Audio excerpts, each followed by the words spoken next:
Hola, ¿qué tal? Bienvenidos a otro nuevo vídeo de la pluma y la espada. Vamos con otro vídeo de lore y trasfondo y hoy vamos a hablar de los Istari, de los magos del mundo de Tolkien.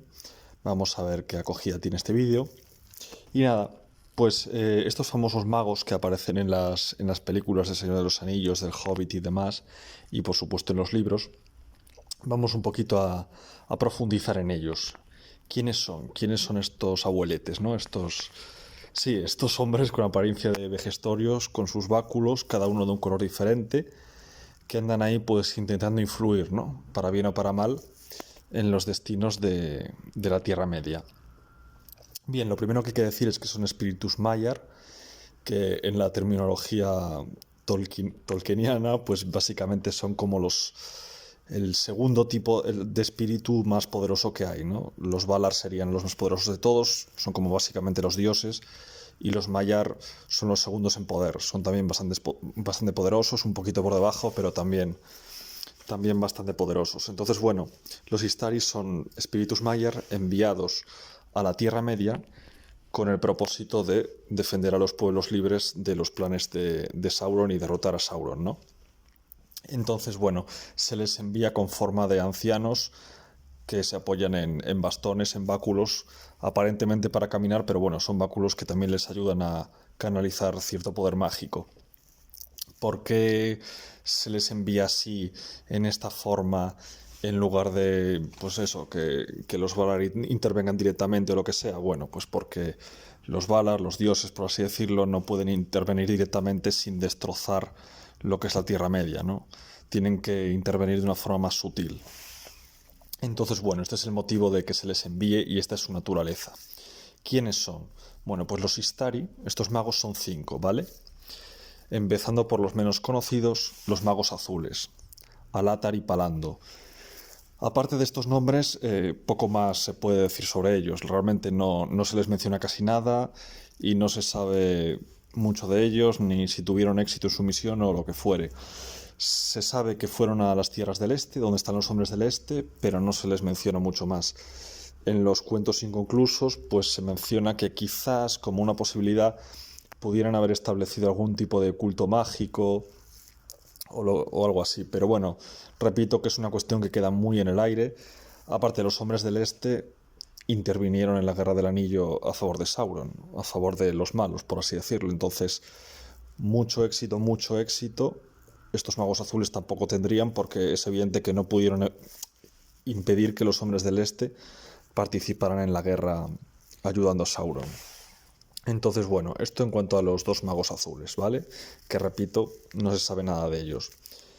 El siguiente en discordia, el siguiente que hay que mencionar, es Radagast el Pardo, ¿vale? Su nombre de Maiar, su nombre de espíritu era Aywendil, ¿vale? Pero bueno, en el mundo mortal, en su forma de anciano, se le conoce como Radagast el Pardo y va vestido siempre pues con túnicas de este color. Aparece en la película del Hobbit, bueno, con una personalidad muy excéntrica, que sí que es cierto que su personalidad era así, pero no es cierto que interviniese en el Hobbit, ¿vale? Esto es una invención de la película que queda bien. Esto ya lo mencioné en algún vídeo que hice, que pondré el enlace al final. Pero bueno, que apareciese en el Hobbit no se corresponde con los libros, aunque en las películas quede gracioso y tal. Su personalidad sí que era así. Era un mago que se convirtió en un excéntrico. Aunque formaba parte del Concilio Blanco, no participó casi nunca en él, no participó en la guerra contra Sauron en el Bosque Negro, ni en la Guerra del Anillo, ni nada. Se recluyó en el Bosque Negro o en las Montañas Nubladas y se rodeó de la compañía de animales salvajes que eran sus únicos amigos.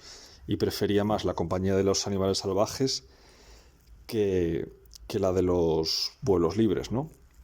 Que la de elfos, hombres o enanos.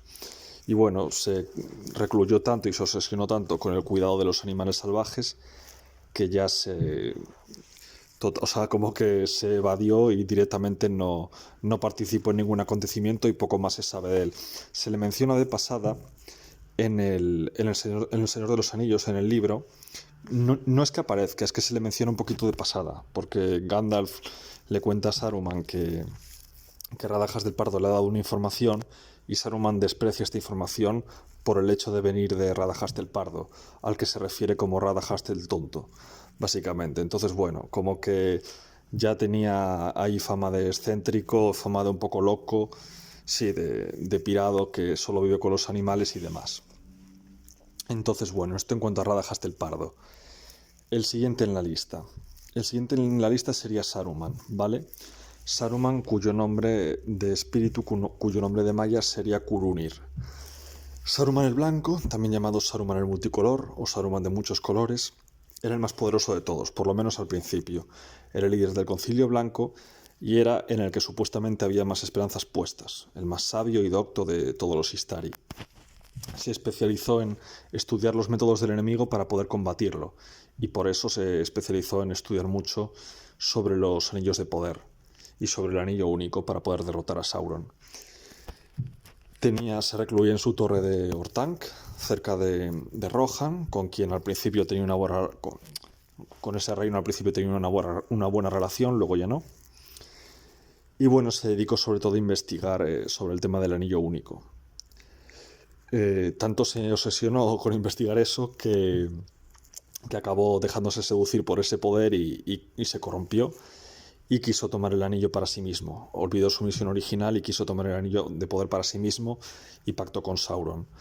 Realmente lo que pretendía era un poco jugar a dos bandas, ¿vale? Pretendía quedarse el anillo para él, fingir ser aliado de Sauron, quedarse el anillo para él y convertirse él en el nuevo Señor Oscuro.